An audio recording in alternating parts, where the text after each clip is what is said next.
네, 여러분 안녕하세요. 이번 시간에는 기계 재료 제2장 철과 강에 대한 강의를 시작하겠습니다. 철과 강에 대한 이야기는 어떤 내용이 나오냐면, 여기 보시면은 이제 철과 강을 구분하는 방법부터 이렇게 나오네요. 그죠? 철과 강의 구분법. 지난번 시간에는 그 온도에 따라서 우리가 이제 조직의 종류가, 최신반격자에서 면신반격자 뭐 이렇게 변한다고 말씀을 드렸고, 그 다음에 알파철, 감마철, 또 델타철 뭐 이런 용어를 사용을 했는데, 오늘은 그죠? 탄소의 함유량을 가지고 한번 구분해 보는 겁니다. 자, 이 중에서 지금 0.7%를 기준으로 해가지고, 그죠? 0.7%를 기준으로 해서, 예, 요 윗부분은 철이라고 부를 거고요. 주철. 그 아랫부분은 강이라고 표현합니다. 그러니까 탄소가 많이 들어갈수록 금속은 단단해진다라고 생각하시면 돼요. 금속은 아주 단단하다. 예. 그래서 탄소의 함유량이 전체 함유량 중에서 1.7% 이상이 되면은 우리가 이거를 철이라고 부를 것이고, 그 이하는 강이라고 부르게 되는데요. 그 강 중에서도 탄소의 함유량이 0.85%, 0.85%를 우리가 공석강이다 이런 얘기를 하고 있습니다. 야, 공석강이라는 것은 하나의 조직이, 그죠? 하나의 조직에서 두 개 이상의 조직으로 변화할 수 있는 강, 이거를 얘기하는 거죠. 그래서 이 공석강보다 0.85%보다 좀 위쪽에 있는 것은 과공석강이라고 해가지고요. 이 공석강의 조직은 펄라이트라는 조직을 가지고 있습니다. 펄라이트라는 조직. 근데 이 윗부분은 이제 시멘타이트와 펄라이트의 조직을 가지고 있겠죠. 그러니까 주철이라고 하는 친구들은요, 이렇게 철을 3개와 탄소를 이렇게 결합한 것을 우리가 시멘타이트라고 표현을 하는데요. 그죠? 굉장히 튼튼한 구조를 가지고 있습니다. 철은. 그리고 공석각은 펄라이트라는 조직을 가지고 있는데, 이 중간에 있는 요거보다 좀 공석강보다 조금 높은 거를 우리가 과공석이라고 하는데, 이 과공석은 이 시멘타이트 조직과 폴라이트 조직이 공존하고 있기 때문에, 그렇죠. 공존하는 그런 조직에 해당이 됩니다. 그래서 하나의 조직이 2개 이상의 조직으로 나눠질 수 있는 친구이기 때문에 이거를 공석강이다 이렇게 부른다는 얘기예요. 그다음에 그보다 아래쪽으로 내려가면은 탄소를 좀 더 빼면은 아공석강 이렇게 표현을 하고 있어요. 예, 그 탄소의 함유량을 가지고 표현하는 강의 명칭을 얘기하고 있습니다. 아공석강. 그 다음에 거의 탄소가 없는 0.02%에 해당하는 것은 페라이트 조직이라는 용어를 사용하고 있어요. 페라이트 조직. 그래서 페라이트 조직과 또 이 공석강 사이에 아공석은 이 2개 조직이 공존하고 있습니다. 페라이트라는 조직하고 펄라이트라는 조직. 그죠? 펄라이트라고 해야겠죠? 펄라이트. 예, 펄라이트 조직. 이렇게 조직이 어떤 조직으로 구성되어 있느냐 하는 것도 우리에는 많은 질문이 들어오는데요. 그 중에서 여러분이 꼭 기억하셔야 될 것은, 이렇게 프로테이즈를 가지고 1.7%를 가지고 철이다, 강이다 구분하고 있고요. 0.85%를 기준으로 해서 과공석과 아공석으로 구분하고 있다는 것. 예, 요거는 꼭 기억해 주셔야 되겠습니다. 시험에서 아주 잘 나오는 파트에 해당이 됩니다. 자, 그 다음에 여기서는 이제 철과 강으로 구분되어 있고요. 0.02% 거의 탄소가 빠져 있는 상태를 우리가 순철이라는 용어를 사용을 하죠. 순철. 예. 그 다음에 감이죠. 감. 이제 탄소가 얼마큼 많이 빠졌느냐 안 빠졌느냐를 이 감으로 한번 생각해 본다 그러면, 이렇게 거의 불완전 탈산된 것은 림드강이라는 용어를 또 사용하고 있습니다. 이 강을 부르는 명칭들을, 닉네임을 여러분 배우신다고 생각하시면 돼요. 닉네임. 잘 안 빠져 있는, 탄소가 덜 빠져 있는 것은 림드강이라고 하고요. 중간 정도 빠져 있는 것은 세미킬드강이라는 용어를 사용하고 있습니다. 세미킬드강. 그리고 거의 완전하게 빠져 있는 것은 진정강 또는 킬드강. 강을 죽였다는 얘기네요. 그죠? 완전히 탈산했다는 얘기. 그러면 이거를 좀 대략적으로 구분해 보면, 킬드강은 거의 순철 부분에 해당이 될 것이고요. 세미킬드강은 뭐 공석강 정도에 해당이 되겠죠. 그죠? 그러니까 림드강은 여기에 있는 철과 강은 과공석강 정도에 해당이 된다는 얘기죠. 불완전 탈산이기 때문에 과공석이나 철들을 이야기하고 있다. 자, 그렇다면 이제 정리를 해드리면은, 프로테이지에 따라서 강과 철을 구분하고 있고요. 1.75V를. 그 다음에 강 중에서도 공석광, 예, 하나의 조직이 2개 이상으로 분해될 수 있는 강을 이제 공석강이라고 표현을 하고, 그 위쪽은 과공석, 아래쪽은 아공석, 0.02%는 밑으로는 순철이라는 용어를 사용하고 있습니다. 그 다음에 탈산 정도에 따라서 림드강은 불완전하게, 세미킬드강은 중간 정도, 킬드강은 완전히 탄소를 없앤 것, 이렇게 정의를 내리시고 우리가 문제가 나오면 그 문제에 대해서 대응을 하실 수 있는 능력을 키우셔야 될 것 같습니다. 네. 자, 두 번째로 이제 아이고. 예, 두 번째로 이제 소개해야 될 것은 이 철과 강을 구분하는 방법이에요. 철과 강을 구분하는 방법. 자, 여기 보시니까 제철법과 제강법이라는 것이 있습니다. 제철법과 제강법. 그러니까 요거는 철을 만드는 방법이고 요거는 강을 만드는 방법이라는 얘기죠. 그래서 제철법은 용광로에, 그죠? 어떠한 용광로가 있습니다. 이 용광로에 철광석, 그러니까 어떤 철광물이 있겠죠? 철광, 그 이물질과 같이 섞여 있는 철광석을 여기다 넣고 얘를 녹여서, 그죠? 녹여서 불순물을 제거시키고 철을 빼내는, 뭐, 이런 과정들을 우리가, 나중에 그 철을 우리가 선철이라는 말을 표현할 건데, 그죠? 선철. 처음으로 선을 빼는 거죠. 선철이라는 말을 표현할 건데, 이렇게, 철을 만드는 방법을 제철법이라고 합니다. 자, 용광로에서 철광석 불순물을 제거하기 위해, 이거 보십시오. 용제를 뭘로 한다고요? 석회석으로 하고, 열원. 열원 및 환원제는 뭘로 한다고요? 코쿠스라는 물질을 사용합니다. 그러니까 에너지죠. 연료죠, 연료. 연료는 코쿠스를 집어넣고 불순물을 제거하는 것은 석회석을 넣고, 예, 그러면 여기다가 석회석을 넣고요. 코쿠스를 태우는 거죠. 예, 이런 식으로 우리가 철을 만드는 방법이다라는 것을 이제 표현하고 있습니다. 또 하나는 빨간색으로 된 부분이 있습니다. 용광로의 크기는 하루 동안 24시간 동안 만들어낸 선철의 어떤 무게로 표기한다. 이것도 시험에서 자주 나왔던 얘기입니다. 예. 이제 최근에 많이 나오는 용어 중에서요, 큐폴라라고 하는 용어가 있어요. 큐폴라. 예. 큐폴라. 이것도 용광로 중에 하나인데, 얘네들은 이제 벽돌을 쌓아서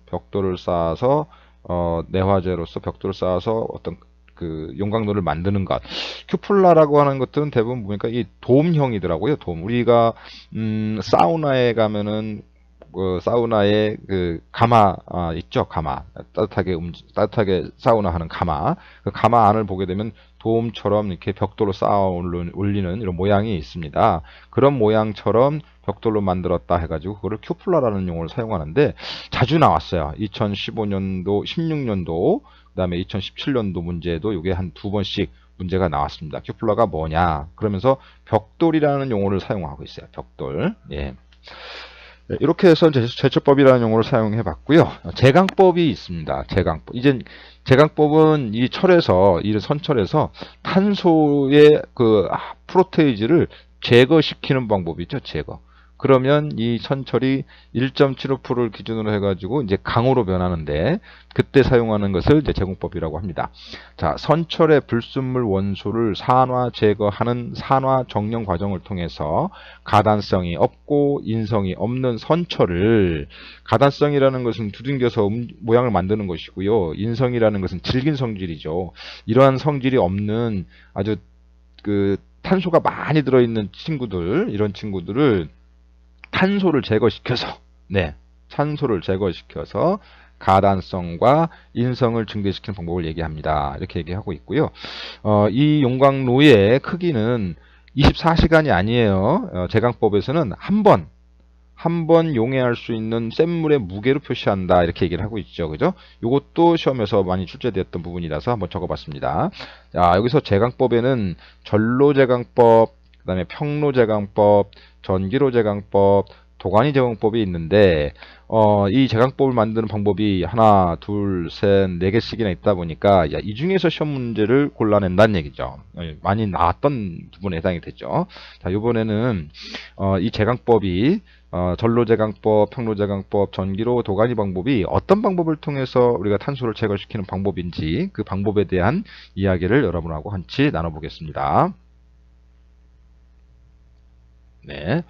자, 이 그림을 보시면요. 이게 지금 전노 제강법이에요. 전노. 예, 전노라고 하는 거는요. 이렇게 노를 이렇게 회전시킬 수 있다라는 얘기예요. 회전시킬 수 있다. 그 중에서 노를 두 가지로 표현하는데 하나는 베세머법과 또 하나는 토마스법이라고 하는 사람의 이름을 딴 거죠. 헨리 베세머라는 사람이 만든 거고 길크라이트라는 토마스라는 사람이 만든 거예요. 그래서 저치전로, 상치전로가 있는데 무슨 얘기냐? 여기다가 이제 선초를 넣고, 그죠? 선초를 넣고 공기와 불을 떼는데 밑에서부터 올라가는 거예요, 그죠? 밑에서부터 그 열을 가해가지고 녹인 다음에 만드는 것은 우리가 배수모법인데 그 중에서 불순물을 제거할 적에 산성의 내화물 이렇게 용어를 사용합니다. 산성의 내화물을 이용해서 불순물을 제거시키는 것은 배세모법이라고 하고요.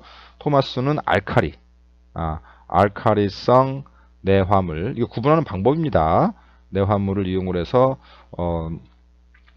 불순물을 제거하는 방법은 토마스법. 이 두 개가 독특하죠. 그래서 이 두 개를 가지고선 질문을 해 가는 문제들이 있습니다. 자, 이 토마스법 같은 경우는 얘하고 이 저치 전로하고 상치 전로하고 좀 틀린 부분이 공기를 위에서 불어오고 있다는 얘기죠. 위에서. 예. 그런 다음에 이렇게 다 녹은 친구들은 이렇게 로를 기울여서 따로 이 강을 빼낼 수 있는 그러한 회전하고 있는 로를 우리가 전노다 이렇게 얘기합니다. 회전 전자를 쓰는 겁니다. 전노. 예.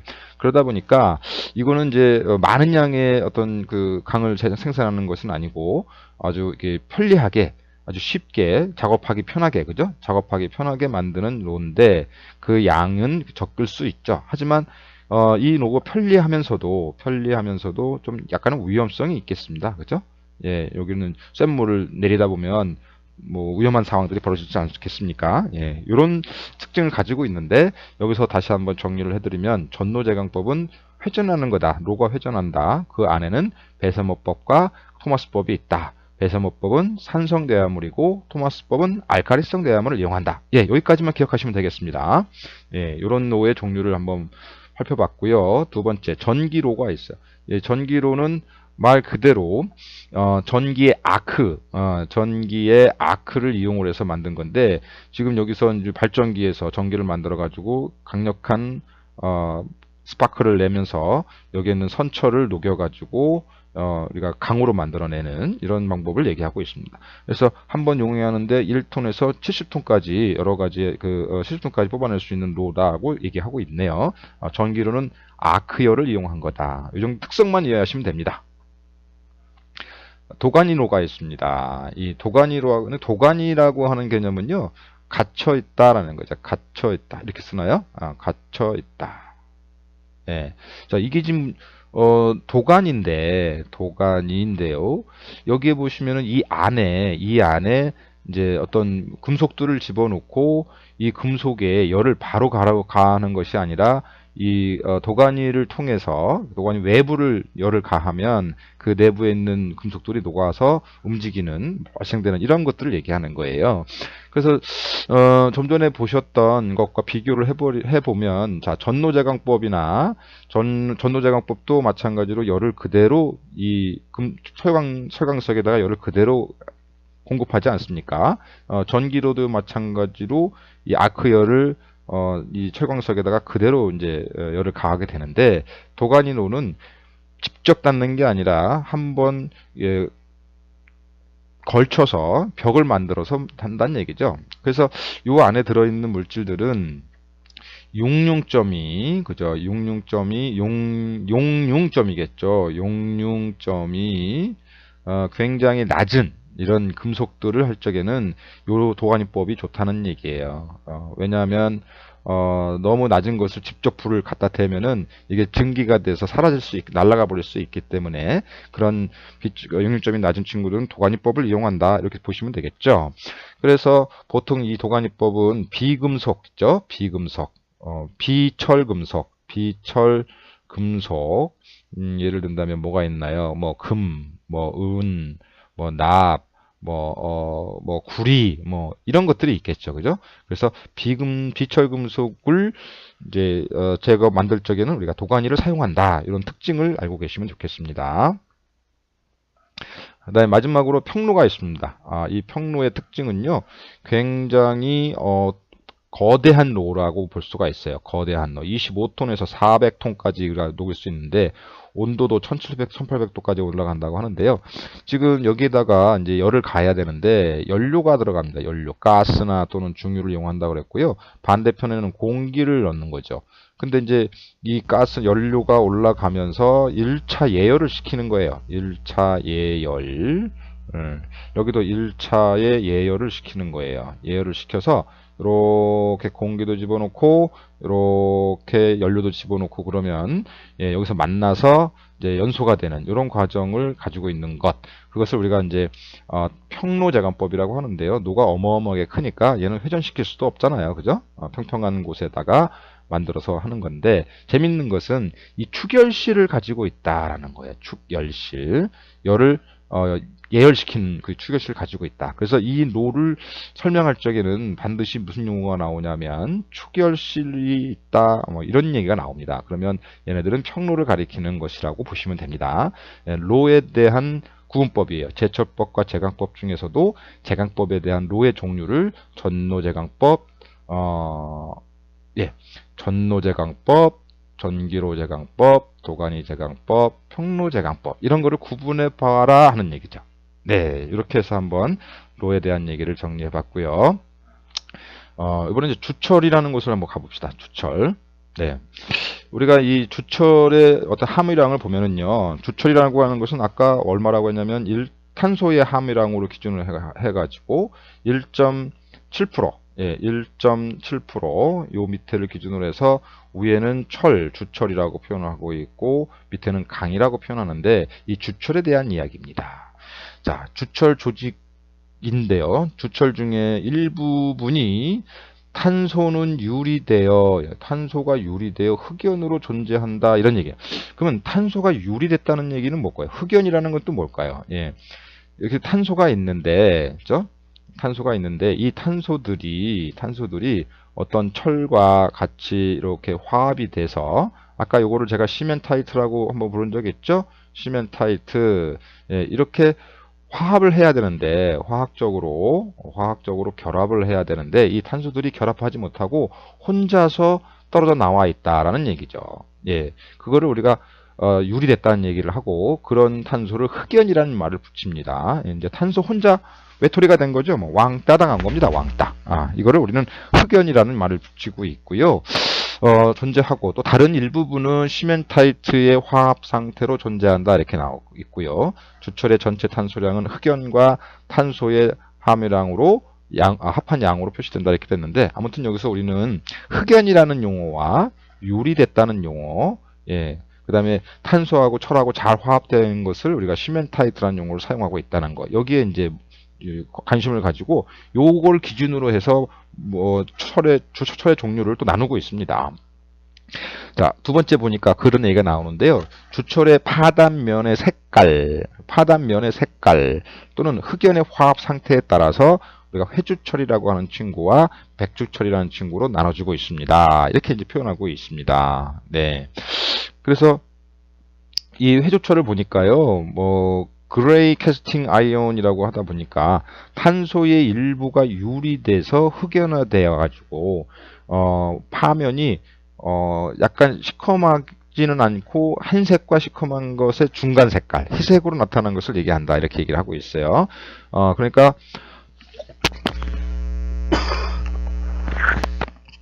어떻게 보면은 탄소가 많이 들어있는 거죠. 많이 들어있으면서 조직은 그렇게 단단하지는 않고요. 단단하지 않고 연한 연질의 어떤 그 주철이다, 이렇게 보시면 되겠죠. 그죠? 왜냐하면 이 탄소가 다른 화합물하고 이렇게 철하고 이렇게 화합이 잘 돼야만 되는데 아직 덜 섞인 거라고 보시면 되죠. 그래서 얘네들은 주조, 절삭성이 우수해서, 그죠? 주조라고 하는 건 녹여가지고 어떤 틀에다가 넣어서 물건을 만들어내는 걸 주철이라고 했죠. 절착성이 우수해서 공작기계, 베드, 실린더의 주철관, 펌프 등에 주로 사용하고 있다. 이런 얘기를 하고 있고요. 자, 백주철을 보겠습니다. 어떤 것이 백주철이라면 화이트 캐스트 아이온이라고 하는데, 백주철은 이렇게 철과 탄소가 잘 화합한 상태로 존재하는 거예요.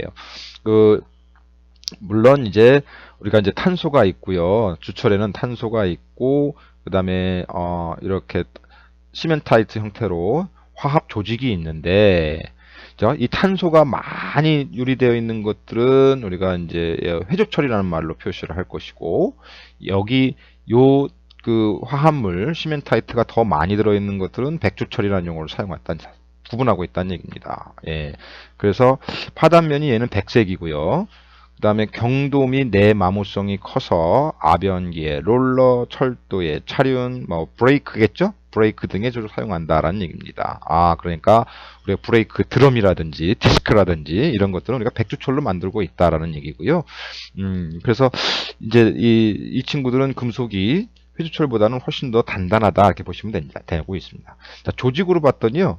회조철은 이렇게 펄라이트와 페라이트 플러스 흑연을 가지고 있네요. 또 백주철은 펄라이트와 시멘타이트, 이 시멘타이트가 굉장히 시멘트처럼 강도가 높다고 생각하시면 되는 거죠. 네, 이런 식으로 우리가 회조철과 백주철을 구분하고 있다는 것, 네, 이것도 한번 시험에서 많이 언급되고 있으니까 기억해 두시면 좋겠습니다. 자, 그 다음에 주철의 조직에 대했고요. 도철의 다음 분류. 예. 또 이런 문제가 나오네요. 주철을 우리가 조직을 가지고서 해조철, 백주철로 한번 구분해 봤는데, 이번에도 그 비슷한 내용입니다만은 이번에는 강도 가지고 구분한 겁니다. 강도. 그래서 1mm 자승당 면적당 20kg 이상 이하이고, 그죠? 얘는 이상이고, 그러면 힘이 약한 것은 보통 주철이라고 하고요. 20kg 이상이 버틸 수 있는 것은 고급 주철로 이렇게 분류하고 있다는 얘기입니다. 자, 그래서 얘는 주조성이 우수하다. 주조성. 약하니까 쉽게 녹는다는 얘기고요. 그래서 페라이트와 펄라이트 플러스 흑연으로 존재하고요. 연성과 전성이 거의 없다. 아주 유연하지 못하다는 얘기고요. 일반 기계 부품, 수도관, 기계 구조물, 몸체 이런 데에 사용되고 있습니다. 자, 지금 요거는 고급 주철에서는 20kg 이상의 힘을 버틸 수 있고, 내마모성, 내열성, 내마모성. 뭐 내열성, 내마모성 다 아시죠? 내열성은 열에 잘 견디는 거고, 마모성은 마모가 안 되는 거잖아요. 기계에 아주 주요한 부품으로 사용되고 있고요. 조직은 펄라이트 조직 하나로 많이 연결되어 있습니다. 그래서 내연기관의 실린더나 라이너, 이거 라이너겠죠? 라이너, 패킹 펌프대 등에서 사용하고 있습니다. 자, 이런 이제 의미를 가지고 있고, 구상주철이라고 해서 구상흑연주철, 여기서 구상흑연주철이라고 하는 것은 뭘까요? 황이 S가 적은 선철을 이용해서 주형에 주입하기 전에 자, 이제 우리가 선철을 만들어 가지고 선철을 이용해 가지고 이제 강으로 만들어내는데요. 그때 가기 전에 망간, 그죠? 칼륨, 세디움, 뭐 이런 것 등을 첨가해서 구상화한 것으로 구상화? 예. 아무튼 주조성, 가고성 및 내마멸성이 우수하고 강도가 높으며 인성, 연성, 가곡성 등의 강의 열처리 성질과 비슷하다 이렇게 얘기를 하고 있죠. 네. 그러니까는 우리가 구상주철이라고 하는 친구들은 이거를 화학적으로요. 네, 화학적으로 망간이나 칼륨이나 이런 걸 집어넣어서 뭘로 만든 겁니까? 우리 해주철은 탄소가 흑연화된 것을 얘기하는데 이런 친구는 약간 무르다는 얘기죠. 그러면 이러한 망간이나 세듐이나 칼륨을 집어넣어주면 이게 다른 물질과 잘 화합할 수 있게끔 시멘타이트 조직으로 갈 수 있다는 얘기예요. 그러니까 흑연을 화합할 수 있게끔 다른 물질과 화합할 수 있게끔 도와주는 물질을 집어넣는 것, 이거를 구상 흑연 주철이다 이렇게 보시면 되겠죠. 예. 그러다 보니까 일반 보통 주철보다는 훨씬 더 강력한 강도를 가지게 된다는 얘기입니다. 자, 두 번째, 네 번째죠. 가단조철이라는 용어 사용합니다. 가단조철. 가단조철이라는 것은 이렇게 망치로 이렇게 두둥겨서, 그죠? 두둥겨서 어떤 물건을 만들어내는 때 용이한 그런 조철을 가단조철이라고 하는데요. 여기에서는 이제 2.2에서 2.6%의 탄소하고 1.1에서 1.6의 규소를 함유한 주철로 이렇게 하는데요. 백줄철을 가열탈산 또는 흑연화해서 백줄철을 흑연화시키는 방법이네요. 아까 구상흑연하고는 정반대의 개념을 가지고 있습니다. 얘는 흑연을 화합하기 좋게끔 만들어서 강력한 백주철을 만들어주는데 얘네들은 백주철을 뭘로 만든다고 하는 거예요? 예, 회조철로 만들어 가버리겠다라는 거예요. 회조철. 부드럽게 만들겠다는 얘기죠. 그래서 주물르기 편하게, 두둥기기 편하게 만든다는 얘기죠. 그래서 인성 강도 및 연신율을 증대한다. 연신율이라는 것은 잘 늘어나게 해준다는 얘기죠. 이런 것들을 가단조철이라고 표현합니다. 예, 이 특성들을 이해하시면 될 것 같고요. 자, 칠드 조철이 있습니다. 이 칠드 조철이라고 하는 이 칠드라는 용어가 우리가 이제 냉각이라는 용어를 가지고 있어요. 냉각 장치. 예. 갑자기 뜨거워진 금속을 냉각기로 바람을 부르거나 물을 이용하거나 해서 식히면은 이 겉과 속이 조직이 달라집니다. 겉은 딱딱해지고 속은 이렇게 부드러워지는 거죠. 속은 부드러워지고 겉은 딱딱해집니다. 그러니까 속과 겉의 조직이 달라지게 해주는 것, 이런 것들을 칠드 조철이라고 표현하시고 있습니다. 주조시 냉각 장치를 이용해서 급냉하면 오타가 상당히 많습니다. 급냉하면 표면은 급냉하여 경도가 높고 내부는 천천히 하기 때문에 강인한 성질을 가진 주철을 얘기한다 해서 칠드 주철이라는 얘기를 합니다. 그럼 칠드 주철을 표현할 적에는 반드시 냉각장치라는 용어가 나오고 속과 겉이 서로 경도가 다르다. 예, 이런 용어가 나와야겠죠. 네. 마지막으로 순철은 불순물을 거의 제거한 순도 높은 철이다. 예, 보통 0.02% 이하의 철을 우리가 순철이라고 얘기하지 않습니까? 그죠? 네, 이렇게 주철에 대한 분류를 한번 해봤습니다. 네, 용어가 어떤 내용이 또 존재하냐면요. 이제 주철의 물리적인 영향이라고 해가지고 이제 이런 내용이 나옵니다. 자, 여기 이제 주철이 있어요. 주철이 있는데 이 주철에다가 열을 가해서 어떤 이제 성질을 좀 달리해 줄 것인데요. 그러니까 저는 이 그림의 의미가 뭐냐면요. 주철이라는 친구를 가지고 저희가 요리를 한다 이렇게 생각합니다. 요리. 그럼 요리를 할 적에는 맛을 내는 뭐 소금이라든지 뭐 설탕이라든지 또는 고춧가루 뭐 이런 것들 그 다음에 뭐 미원 뭐 이런 거 들어갔죠. 미원? 예, 조미료 이런 것들이 들어가는데 어떤 조미료를 집어넣느냐에 따라서 이 주철의 맛이 달라진다 이렇게 보시면 되죠. 예, 주철의 맛이 달라진다. 물론 이제 주철에는 이렇게 탄소나 규소나 망간이나 또는 인이나 황들이 약간씩 존재하는데요. 이거의 프로테이지를 얼만큼씩 넣느냐에 따라서 이 주철의 성질이 달라진다 이렇게 보시면 되겠어요. 그렇게 이해하시면 될 것 같고요. 자, 뭐 C의 영향을 보겠습니다. C, 제가 이제 움직이지 못하니까 저 위를 보겠습니다. 예. 탄소를 넣게 되면은 보통 주철의 탄소 함유량은 2.5에서 4.5 정도입니다. 그래서 주철 중 탄소는 흑연과 시멘타이트로 구성되는데 흑연을 함유한 주철이 회주철이고 시멘타이트 예, Fe3C가 시멘타이트입니다. 시멘타이트를 함유한 주철이 백주철입니다. 시멘타이트는 주철을 경하고 강하게 만들지만 0.9% 이상이 되면 너무 경해서 취성을 일으키고 반대로 흑연이 많아지면 연하고 강도가 낮아진 특성을 가지고 있습니다. 이렇게 표현하고 있네요. 그죠? 지금 이게 흑연화된다는 얘기는 이 주철의 조직을 유연하게 만드는 거고요. 시멘타이트로 된다는 얘기는 주철의 조직을 아주 튼튼하게 만든다는 얘기죠. 이 탄소가 그런 영향을 가지고 있다는 얘기예요. 예, 두 번째. 규소의 영향입니다. 규소가 많아지면 규소는 흑연화를 촉진하는 원소라고 표현하고 있어요. 그래서 탄소의 양을 증가시키는 효과를 가지고 있다. 흑연화를 촉진한다는 얘기는 잘 화합하고 있었던 그 시멘타이트에서 탄소만 빼가지고 바깥으로 왕따 시킨다는 얘기라고 생각할 수가 있겠죠. 그러면서 이 흑연화가 탄소가 따로 나오고 있기 때문에 이 주철의 조직은 커질 수밖에 없는, 그죠? 잘 화합이 안 되니까 커질 수밖에 없는 상황이 되겠죠.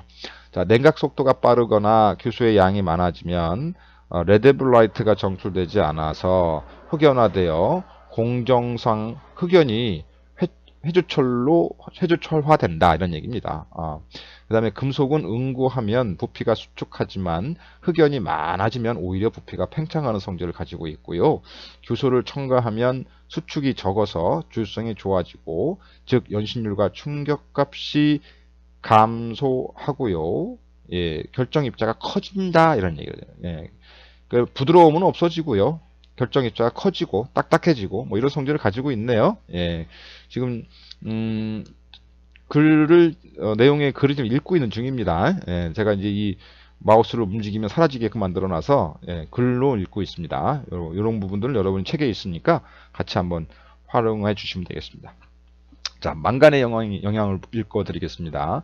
보통 주철 중 망간의 함유량은 0.4에서 1% 정도 있지만 흑연화를 방해해서, 아까 규소는 흑연화를 촉진시키는데 망간은 방해하는 거네요. 그러니까 이 규소와 망간의 영향은 서로 반대의 개념을 해주고 있네요. 그러니까 망간을 집어넣어주면은 오히려 그 탄소하고 다른 물질들이 잘 화합할 수 있는 성질을 가지고 있고 백주철로 변화하겠네요. 그죠? 네. 자, 그러면 다시 한번 읽어가겠습니다. 흑연화를 방해해서 백주철을 촉진시키지만 공정 온도에는 변화를 주지 않는다. 황과 결합해서 황화 망간 화합물을 생성하며 황의 해를 감소시키고 펄라이트 조직을 미세화하고 페라이트의 석출을 하게 억제한다. 이런 얘기를 가지고 있습니다. 이 망간은 조직을 미세화하면서 강하게 만드는, 백주철로 만드는 그런 특징을 가지고 있다고 합니다. 자, 네 번째인가요? 인의 영향. 자, 인이라고 하는 친구는 융점이 낮추어서 주철의 유동성을 향상시키고 했는데, 이 유동성이라고 하는 것은 금속이 움직이기 녹기 시작하는 지점을 얘기한다는 얘기죠. 이거에 많이 들어가면 이제 녹는 점이 낮아진다는 얘기고요.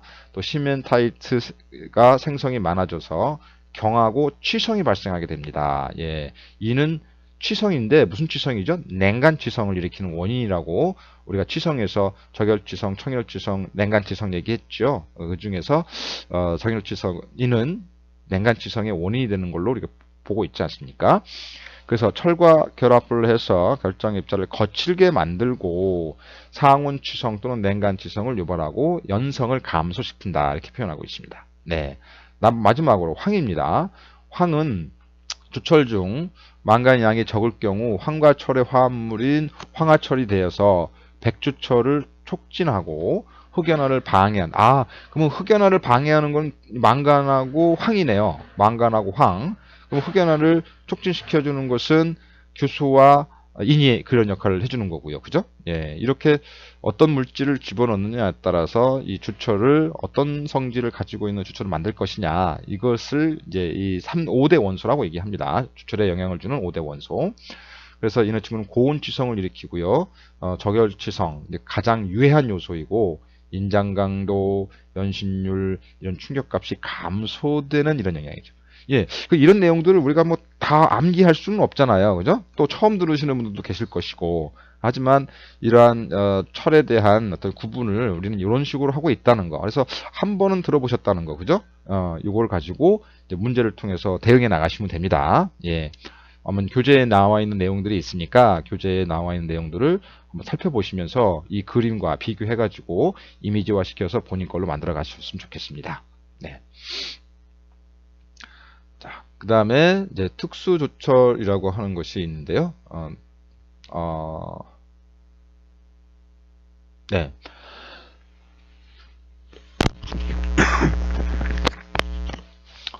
특수조철은 또 어떤 것이 있습니까?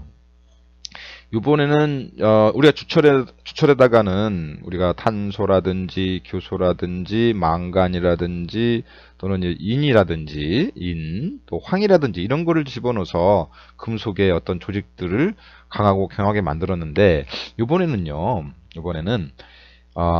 이 주철의 내마모성과 내열성, 그 다음에 내식성을 개선하기 위해서 다른 물질들, 니켈, 크롬, 몰리브덴, 뭐 구리, 뭐 티타늄, 뭐 바다디움, 뭐 이런 것들을 집어넣어 가지고 이런 마모성과 내열성, 내식성을 좀 개선하고자 하는 것들을 얘기하고 있습니다. 예, 이런 것들을 이제 특수 합금 주철이라고 하죠. 합금 주철.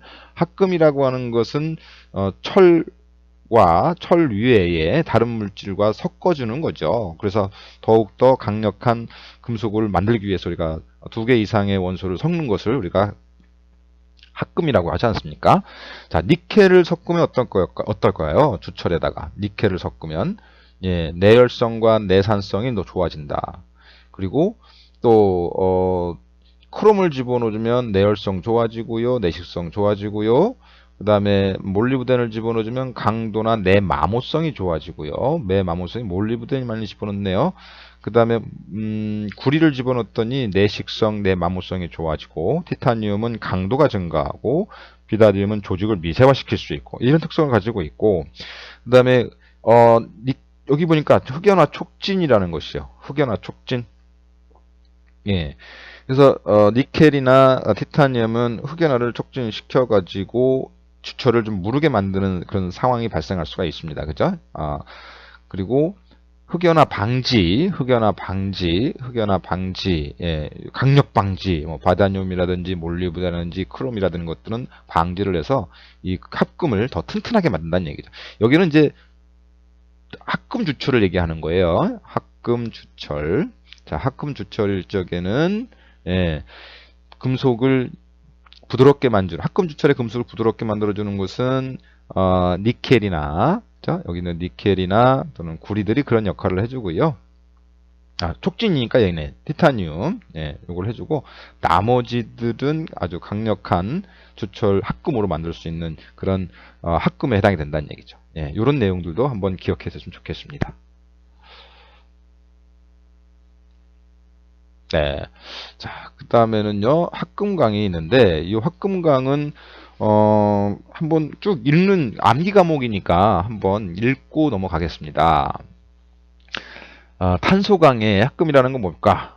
여기, 알로이 스틸이라고 하는데요. 탄소강에 하나 또는 둘 이상의 원소를 첨가해가지고, 일반 강에서는 얻을 수 없는 특별한 기계적, 물리적, 화학적 성질을 부여한 합금강을 얘기합니다. 첨가 원소로서는 아까 봤던 니켈, 크롬, 몰리브덴, 망간, 텅스텐, 규소 뭐 이런 것들이 있고요. 그래서 구조용강이 있어요. 구조용강 또는 공구강 또 불변강 이렇게 표현하는데 구조용강이라는 것은 어떤 친구들을 뭐 볼트, 너트, 터빈, 크랭크추 이렇게 구성을 하고 있는 것들을 얘기하고 있죠. 그래서 니켈, 크롬, 몰리브덴 등의 원소 첨가가 기계적 성질 및 가공성을 개선을 해서 자동차, 항공기, 각종 기계 부품 및 구조물에 쓰이는 강을 우리가 구조강이다 이렇게 표현을 하고 있고 니켈을 넣어주면은 어떤 거야? 니켈을 넣어주면 인성이 증가하고 또 당금질이 좋아지고요. 내식성이 향상된다. 이런 특징을 가지고 있습니다. 이걸 다 외우실 필요는 없어요. 한번 드러나 보시라고 말씀드리는 거예요. 자, 크롬강을 집어넣어주면 내식성과 내마모성, 당금질성이 좋아지고요. 니켈과 크롬에다가 또 주철을 집어넣어주면 크롬은 결정 입자를 미세화시키고 니켈은 인성을 부여해서 볼트, 너트, 기어, 크랭크 쪽에 사용할 수 있는 금속이 해당이 되고 크롬 몰리브덴 강을 하면은 용접성이 좋아진다. 네, 니켈 크롬강과 비슷한 성질을 부여하며 볼트, 너트의 기어 등에 사용한다. 네, 이런 내용이 있고요. 니켈, 크롬, 몰리브덴 강은 강인성을 증가시키고 뜨임치성을 감소, 크랭크축, 터빈, 기어 등에 사용한다. 예, 한번 읽어본 겁니다. 여러분 이게 다 기억할 수가 없을 거예요. 이런 용어들이 있다라는 얘기고요. 그 다음에 이렇게 큰 타이틀만 외우시면 돼요. 구조용강이 뭐냐. 공구강이 있네요. 공구강이라는 것은 우리가 이제 공작기계에서 금속을 깎는 뭐 선반이라든지 밀링이라든지 이런 거에 그 바이트라고 하죠. 바이트. 예, 바이트. 이런 칼날 역할을 해주는 것을 공구광이라고 합니다. 그래서 이렇게 망간이라든지 규소라든지 니켈, 크롬, 몰리브덴, 텅스텐, 바다니움 등을 첨가 원소로 하고 있는 건데요. 가공 및 재료를 비금속 재료, 금속이나 재료를 어떻게 가공이나 뭔가를 만들어내는 데 사용하는 공구로 사용한다. 그래서 우리가 이거를 공구강이다 이런 얘기를 하는 겁니다. 자, 그 중에서 고속도강이라고 하는데 아주 고속으로 움직이는 강인가 보죠? 네. 빠른 속도로 움직여도 잘 버틸 수 있는 강. 그래서 여기 보니까 예, 예전에 시험에 나왔던 것이 하나 있어서 이렇게 표현해 봤습니다. 다음 중 텅스텐이 18%, 크롬이 14%, 바나디움이 1% 되어 있는 강을 무슨 강이라고 합니까? 해서 나왔던 문제였어요. 고속도 강. 그래서 이 내용을 다시 한번 기재를 해 놓은 겁니다. 예, 바이트, 드릴에 절삭 공구 등으로 사용할 수 있다. 이런 얘기가 나오고요. 초경합금 공구강이 있습니다. 그래서 얘네들은 초경합금이라는 것은 경도가 굉장히 높다는 얘기죠. 그래서 코발트 85에서 95%의 코발트, 5에서 6%의 크롬, 10에서 18%의 텅스텐이 있는데 상온 고온에서 아주 단단하고 내 마모성이 아주 우수해서 절삭 공구로 사용하고 있습니다. 이런 얘기를 하고 있습니다. 예, 그래서 이런 공구강들이 있고 마지막에 이제 불변강이라고 하는 것인데요. 얘는 불변강이라고 하는 것은 온도에 따라 길이나 탄성 등이 변하지 않는 강 이렇게 얘기를 하고 있거든요. 그죠? 이게 무슨 얘기냐?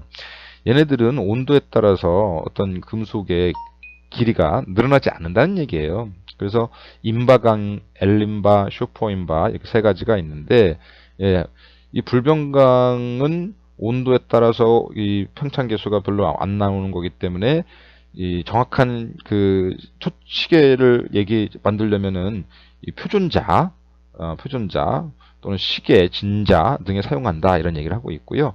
엘림바드는 저울 같은 경우 스프링에 사용하고 슈퍼인바는 뭐 정밀기계 이렇게 표현한다는 얘기죠. 그 중에서 요 인바강, 엘림바, 슈퍼인바가 불변강에 해당한다. 뭐 요 정도만 기억하고 계시죠? 뭐 어디에 사용된다까지는 모르시더라도 불변강이라는 것은 온도에 따라서 이 탄성이 길이가 잘 변하지 않는 이런 특징을 가지고 있는 것을 이야기하고 있다. 이렇게 보시면 되겠습니다. 예, 합금강에 대한 이야기였습니다. 예.